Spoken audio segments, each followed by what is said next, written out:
Hello friends, Q&A के 7th episode में आपका स्वागत है।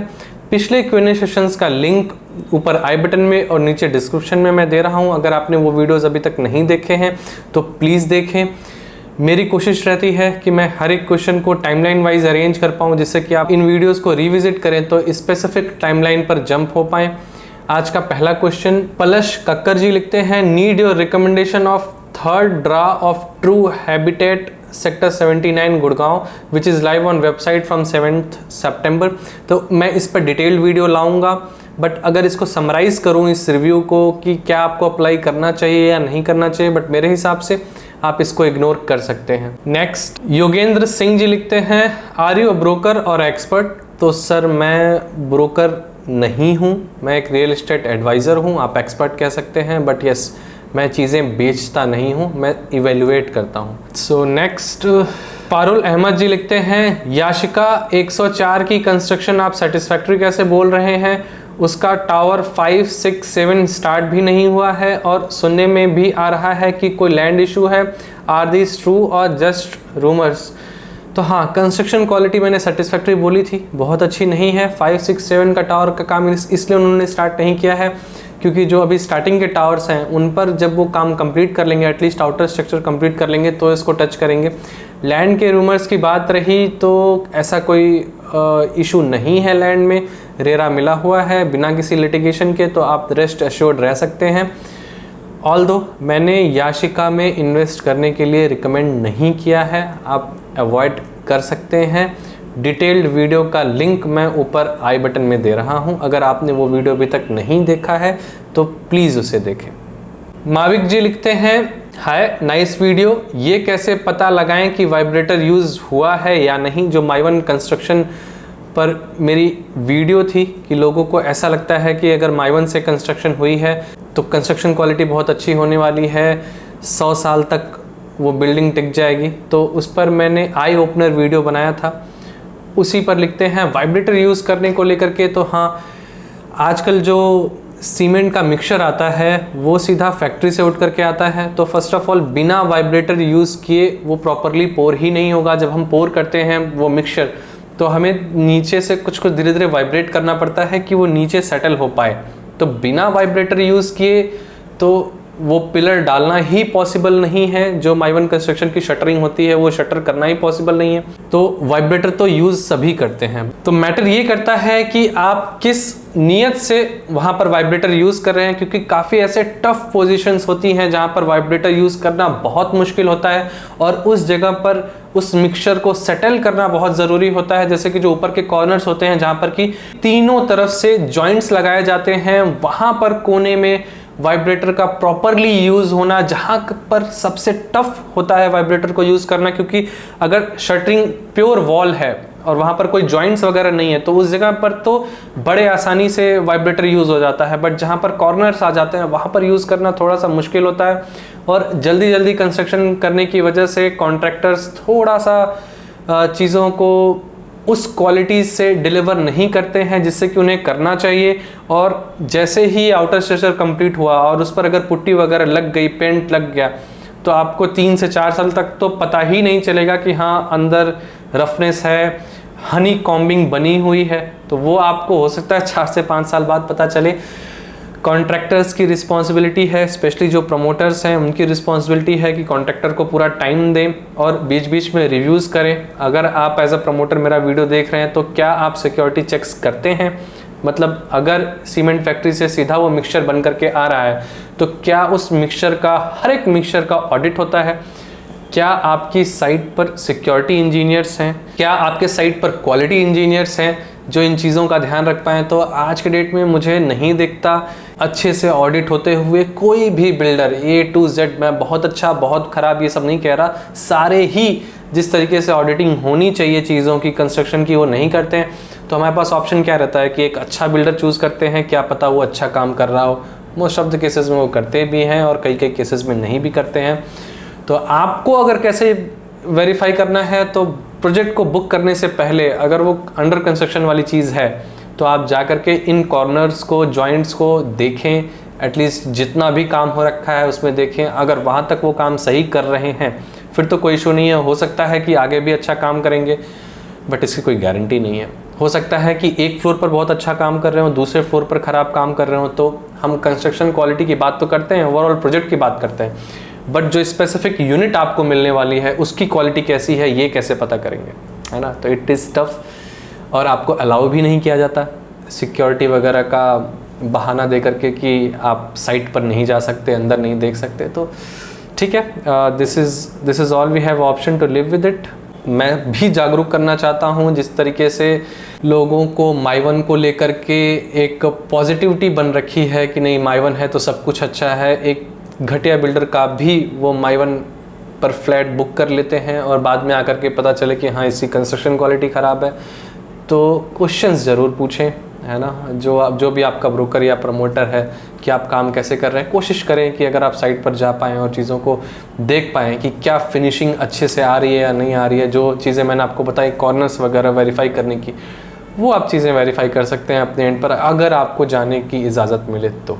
नेक्स्ट युवराज सिंह जी लिखते हैं, a very humble request, please review Sun City Avenue 76। It is an affordable housing project and I guess will be delivered soon in 3 to 4 months. I want to buy in resale. So is it good? तो सन City Avenue sector 76 अच्छा project है, average construction quality है। हाँ, ओसी जैसे ही आएगा मैं इस पर एक डिटेल्ड रिव्यू वीडियो बनाऊंगा, बट अभी शायद आप पूछ रहे हैं तो डायरेक्ट बिल्डर वाली जो कुछ इन्वेंट्रीज बची हुई होंगी उनके लिए पूछ रहे हैं। अगर आप जीपीए पर लेना चाह रहे हैं कि हाँ रजिस्ट्री के 1 साल बाद वो ट्रांजैक्शन एक्चुअली एग्जीक्यूट हो जाएगा, तब तक आप जीपीए कर लें, तो मेरे हिसाब से ऐसे ट्रांजैक्शंस में एंटर ना करें।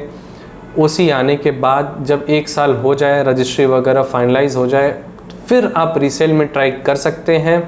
अच्छा प्रोजेक्ट है, अच्छी डील्स आपको रीसेल में मिल सकती हैं, समय अराउंड 55 लाख के आसपास में आपको मिल जाएंगी। और अभी भी रेट अगर बिल्डर वाली चीज़ों पर बात करें तो लगभग उतना ही था जो लास्ट अपडेट था, 50 to 55 चल रहा था ऑलरेडी। तो मेरे हिसाब से वेट करें, जब इसका रीसेल खुले फिर इसे बुक करें। आपके पास काफ़ी ऑप्शंस होंगे, क्योंकि कई लोग अपनी यूनिट लिक्विडेट करना चाहेंगे, तो आपके पास ऑप्शंस भी होगा और प्राइजेस भी ठीक ठाक रेंज में मिल जाएंगे आपको। अभी आपको कैश भी काफ़ी एडजस्ट करना पड़ सकता है, वहाँ पर रीसेल वाली चीज़ में आपको कैश कम एडजस्ट करना पड़ेगा। तो मेरे हिसाब से किसी भी अफोर्डेबल हाउसिंग प्रोजेक्ट में आपको जब वो नियरिंग पोजीशन है तो मेरे हिसाब से 1 साल वेट कर लेना चाहिए, फिर उसे रीसेल में खरीदना चाहिए। प्राइजेस तो अप्रिशिएट होते ही रहेंगे। बिल्डर फ्यूचरिस्टिक प्राइसिंग पर अपनी चीज़ें बेचता है। अगर आप रीसेल को बिल्डर के प्राइसिंग से कंपेयर करेंगे तो बिल्डर का हमेशा आपको प्राइस हाई मिलेगा। तो मेरे हिसाब से आप अवॉइड कर सकते हैं अभी ऐसे यूनिट बुक करना। नेक्स्ट है सबका कटेगा जी लिखते हैं, अगर आपका कोई यूट्यूब चैनल है तो प्लीज़ अपना नाम लिख दें, बुलाने में अच्छा लगता है, ये बहुत ही अजीब नाम है।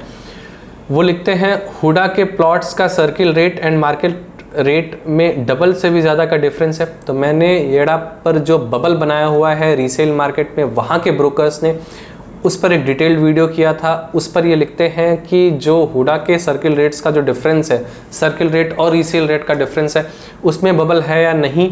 मेरे हिसाब से ये जो सर्किल रेट का डिफरेंस आपका जो रीसेल रेट में है वो इंडिया में लगभग हर जगह मिल जाएगा, be it tier 1 tier 2 city. आप डीडीए का देख लें, हुडा का तो है ही, नोएडा डेवलपमेंट अथॉरिटी के रेट्स भी आप देख सकते हैं। तो हाँ, ये रीसेल में डिफरेंस का रेट चलता है। क्यों? क्योंकि यहाँ पर जब सेलर एक्स अमाउंट रिसीव करता है और बायर एक्स अमाउंट देता है, राइट। मतलब अगर 1 CR यहाँ पर बायर ने दिया तो 1 CR यहाँ पर पहुँच रहा है, ब्रोकर को 2% की टोटल कमीशन मिल रही है, 1% from buyer and 1% from seller. वहाँ पर कोई बबल नहीं है। एक एक्स अमाउंट पर आप बेचने को तैयार हैं, एक्स अमाउंट पर सामने वाला खरीदने को तैयार है, तो वहाँ पर कोई बबल नहीं है। बट जो वहाँ के मार्केट में, एड़ा के मार्केट में जो चीज़ें चल रही हैं कि 1 CR पर बेचने को निकला, आपने फिर 3 से 6 महीने का टाइम ले लिया, उसको आगे 1.2 में बेच दिया, 20 लाख अपने पास रख लिए और 1% कमीशन भी रख लिया, टोटल 22 लाख रुपीज़ ब्रोकर कमा रहे हैं, तो ये तो 100% बबल है, राइट। तो यहाँ पर बाकी जो रीसेल का मार्केट का गैप है सर्किल रेट से, वो नहीं है। जितना अमाउंट बायर यहाँ पर दे रहा है सेलर के पास पहुँच रहा है, राइट। तो नेक्स्ट क्या लिखते हैं आप, इन्होंने थोड़ा अपने बारे में बताया है। I have been working in IT industry for 22 years, 19 years in Noida and 3 years in Gurgaon. Salary wise IT employees पे are same, but You can have much better life in Noida in the same salary as compared to Gurugram. Low rentals, low property prices and great infra. Now most of the IT company offices are in Noida as well, like TCS, Wipro, Oracle, IBM, HCL, Microsoft, R System, Tech Mahindra, Aeon and Adobe etc. तो आप ना गुड़गांव को specially IT के हिसाब से compare नहीं कर सकते नोएडा से। नोएडा मेरे हिसाब से हाँ IT में अच्छा कर रहा है, बट गुड़गांव में जो फॉर्चून 500 की कंपनीज़ हैं, 268 out of 500 Fortune 100 companies are in Gurgaon. तो बेंगलोर के बाद जो सबसे अच्छा IT हब है वो गुड़गांव है। जो हाई पेइंग कंपनीज़ हैं, बी इट स्टार्टअप या जो मिड सेगमेंट की कंपनीज़ हैं, ऐसा नहीं होता कि माइक्रोसॉफ्ट या जो गूगल है वो ही बहुत अच्छा पैसा दे रही है बाकी नहीं दे रहे हैं, राइट। तो जो मिड सेगमेंट की कंपनीज़ हैं वो कहीं ना कहीं बहुत अच्छा पैसा दे जाती हैं। जो स्टार्टअप वाली कंपनीज़ हैं वो कहीं ना कहीं बहुत अच्छा पैसा दे जाती हैं। तो हम IT सेक्टर को नोएडा से गुड़गांव को कंपेयर नहीं कर सकते। वहाँ पर बहुत ज़्यादा जो कंपनीज़ हैं वो कहीं ना कहीं सर्विस क्लास वाली ज़्यादा हैं, जैसे कि आपने TCS और विप्रो का नाम लिया। हाँ, कुछ अच्छी भी हैं जैसे ओरेकल है, IBM तो फिर अगेन वो सर्विस क्लास वाली आ जाती है, वो बहुत ज़्यादा पे नहीं करते। माइक्रोसॉफ्ट करते हैं, कुछ अच्छी कंपनीज़ हैं वहाँ पर, बट बहुत ज़्यादा नहीं है। जो मेजर IT का इंफ्रास्ट्रक्चर है वो गुड़गांव का ज़्यादा बेहतर है, इसलिए लोग भले ही नोएडा से अपनी जॉब स्टार्ट करते हैं, कहीं ना कहीं जब वो एक्सपीरियंस गेन कर जाते हैं, जैसे कि आपने किया है, हाई पैकेज के लिए आपको गुड़गांव में आना ही पड़ता है। और अगर आपको ज़्यादा पैसा मिल रहा है दैट मीन्स कि आपकी स्पेंडिंग पावर ज़्यादा है। तो गुड़गांव इसी वजह से महंगा है, क्योंकि जो नोएडा का स्पेंडिंग पावर है वो कहीं ना कहीं कम है। तो कम पैसे में आप बहुत अच्छी चीज़ नोएडा में ले सकते हैं, बट यहाँ पर उस पैसे में आप यहाँ पर आकर के लोअर स्टैंडर्ड वाले ही कहेंगे। आप जैसे कि गुड़गांव मूव हुए हैं, ऐसे सबको ही मूव होना पड़ता है, स्पेशली एक पोजीशन पर जाने के बाद। तो I think I have answered your question. मेरे हिसाब से अगर आप गुड़गांव अफोर्ड कर सकते हैं तो प्लीज़ कर लें, क्योंकि आपका अभी 22 इयर्स का जो करियर रहा है, मे भी आगे आप हो सकता है 10 से 15 साल और काम करें, तो गुड़गांव में ही आपको बहुत अच्छे ऑप्शंस मिलेंगे। हो सकता है बेंगलोर में भी मिल जाए, बट आपको पुणे या नोएडा में बहुत ज़्यादा अच्छे ऑप्शंस नहीं मिल सकते। और इस पॉइंट ऑफ टाइम पर आकर के लोग कहीं ना कहीं बाहर जाना भी प्रेफर करते हैं to earn well, so that they can give higher level of education to their childrens. तो हाँ, आप देख सकते हैं, ऐसे तो आप न्यूयॉर्क सिटी में भी जा करके रह लें और आप फिर गुड़गांव को कंपेयर करें, यहाँ पर इतने पैसे में इतना हो सकता था। न्यूयॉर्क सिटी अलग चीज़ है ना, वहाँ पर फिर पे भी उसी हिसाब से ज़्यादा है और एक्सपेंसेस भी उसी हिसाब से ज़्यादा हैं, यहाँ पर कम है। मेरे हिसाब से आप गुड़गांव मूव किए हैं, बहुत अच्छा किया है। Try to earn more, that's what I can say. Best of luck. Next, Blaise Sharma ji लिखते हैं, can you make a video on sector 150 Noida, would like to listen your views. Okay, तो जैसे ही अगर कोई नया लॉन्च होता है 150 में, मुझे अच्छा लगता है वो सेक्टर, बट थोड़े से इश्यूज़ हैं वहाँ पर कि जो एमिनिटीज़ हैं वो बाहर वाले लोगों से भी शेयर होंगी, और जो रजिस्ट्री वगैरह का इशू चल रहा था, जो अथॉरिटी हैं और उनके जो बिल्डर्स वगैरह हैं उनके बीच में डिस्प्यूट थे। तो मेरे हिसाब से अभी आप अवॉइड कर सकते हैं। नेक्स्ट, जैसे ही कोई एक नया न्यूज़ आता है या नई लॉन्चेस वगैरह होती हैं तो मैं उस पूरे एरिया को रिव्यू करूंगा और उस प्रोजेक्ट को भी रिव्यू करूंगा। आज का लास्ट क्वेश्चन आदित्य जी लिखते हैं, आप लोगों ने बहुत सारे क्वेश्चंस पूछे, मैंने सारे क्वेश्चंस को इस वीडियो में कवर नहीं किया है। वीडियो थोड़ा सा बड़ा हो जाता है तो मैं उसे नेक्स्ट वीडियो में कवर करूँगा। तो आज का ये फाइनल क्वेश्चन आदित्य जी वो लिखते हैं, you are doing a very appreciatable work. Thank you Aditya ji. I have a query regarding the other charges which builder take. I have invested in an under construction project where builder is taking following as other charges: possession charges 220 per square feet, ECC 100 rupees per square feet, admin charges 75k and IFMS 72.5k। तो इनकी question क्या है ये देखते हैं। देखिए, ये charges जो अदर चार्जेस के नाम पर लिए जाते हैं, ये कहीं ना कहीं जो हमें इनिशियली कॉस्ट शीट शेयर की जाती है उसमें नहीं होता। तो मैं जनरली क्या रिकमेंड करता हूँ कि हाँ, आप कॉस्ट शीट तो देखें ही देखें, उसमें जो नीचे एस्ट्रिक्स में लिखा हुआ है कि अदर चार्जेस भी होंगे, राइट। फिर आप अदर चार्जेस का ब्रेकडाउन उसी समय अपने सेल्स एग्जीक्यूटिव से पूछें। अगर वो सही से नहीं देते हैं तो प्लीज़ यहाँ पर जो बिल्डर बायर एग्रीमेंट है, अगर दिल्ली NCR वाले सिनेरियो में बात करें तो यहाँ पर भी होता है। अगर आप मुंबई में हैं तो आप सेल डीड साइन करेंगे, राइट। तो जो भी टर्म्स एंड कंडीशंस हैं उसका एक ड्राफ्ट मंगा लें, और उसको तसल्ली से बैठें, या किसी लॉयर को, किसी रियल एस्टेट एक्सपर्ट को आप उसे रिव्यू के लिए भेज सकते हैं कि किस तरीके के चार्जेस इंक्लूडेड हैं या नहीं इंक्लूडेड है। तो इन जनरली क्या होता है कि जो भी चार्जेस इंक्लूडेड नहीं है या फ्यूचर में कुछ ऐड या सब्सट्रैक्ट माइनस हो सकता है, वो सारी चीज़ें बीबीए में लिखी होती हैं। वैसे ऑल द चार्जेस का भी उसमें ये लिखा होगा कि हम ये charges depending on the market rate ले सकते हैं इस पैसे से इस पैसे के बीच में। तो बीबीए अगर आप पढ़ें तो आपको शायद समझ में आ जाए। बट जनरली जो एज अ बायर हम गलती क्या करते हैं कि हम बीबीए कभी पढ़ते ही नहीं हैं, सीधा उसी कॉस्ट शीट को सब कुछ मान लेते हैं और जो नीचे एस्ट्रिक्स में चीज़ें लिखी गई हैं उसको कहीं ना कहीं ओवरलुक कर जाते हैं। तो ये हमारी गलती है first of all, right.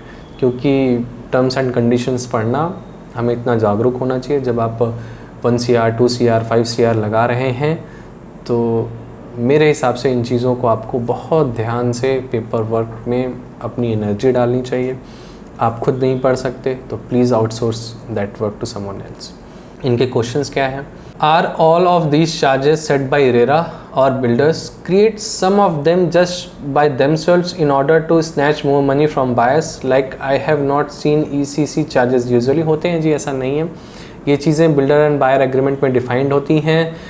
RERA नहीं डिसाइड करता ये सारे रेट्स, प्रमोटर ही डिसाइड करता है और ये चीज़ उसे एग्रीमेंट में मेंशन करनी होती है as per the RERA. Next question, position and ECC looked me on a higher side. Is there any limit of these charges or builder can charge as much as they want? जितना ही आपके BBA में लिखा हुआ है उतना ही charge कर सकता है। रेरा ये रेट्स डिसाइड नहीं करता। Next, builder is taking all these charges along with the installments starting from the first installment itself. Can they do this or these have to be taken at the time of possession only? तो कुछ charges होते हैं जो position के time पर लिए जाते हैं और कुछ चार्जेस होते हैं जो पार्ट पेमेंट में हैं, उनमें वो डिस्ट्रीब्यूट कर दिए जाते हैं। तो इट डिपेंड्स कि आपका प्लान क्या है। अगर आप पार्ट पेमेंट के थ्रू जा रहे हैं तो हाँ, वो चार्जेस इक्वली डिस्ट्रीब्यूट कर सकता है, एक्सेप्ट पोजीशन और जो इलेक्ट्रिसिटी वाटर मीटर चार्जेस वगैरह होते हैं, ECC चार्जेस वगैरह होते हैं, इनको वो फिर लास्ट में ले सकता है। अगर आपका कंस्ट्रक्शन लिंक प्लान है तो उस केस में वो सारे चार्जेस बिल्कुल लास्ट में लेगा। अगर आप सबवेंशन के थ्रू जा रहे हैं तो अगेन वो बिल्कुल सारे चार्जेस जो है वो बिल्कुल लास्ट में लेता है। नेक्स्ट क्वेश्चन आपका है, if builder is doing anything wrong here, is there any RERA rule for these kind of things which I can use in my interest? Yes, आप अपना एग्रीमेंट पढ़िए। अगर आपको लगता है कि इन चार्जेस के बारे में बिल्डर ने क्लियरली वहाँ पर स्टेट नहीं किया है या स्टेट किया है तो इस पर्टिकुलर रेट पर स्टेट किया है, और आप अपना कॉस्ट शीट देखिए, उसमें एस्ट्रिक्स वगैरह वाली चीज़ें देखिए। और अगर आपको एग्रीमेंट देख करके लगता है कि ये कहीं ना कहीं बिल्डर ओवरचार्ज कर रहा है तो yes, you can reach RERA, you can file a complain online there itself. कहीं जाने की ज़रूरत नहीं है, आप घर बैठे बैठे एक रेरा में कंप्लेन फाइल कर सकते हैं। तो this was all, see you in a next video. अगर आपने मेरा चैनल सब्सक्राइब नहीं किया है तो प्लीज़ इसे सब्सक्राइब करें, और आज का वीडियो अगर अच्छा लगा हो तो प्लीज़ इसे एक लाइक दें, अपने फ्रेंड्स फैमिली ग्रुप्स में इसे शेयर करें। Thank you.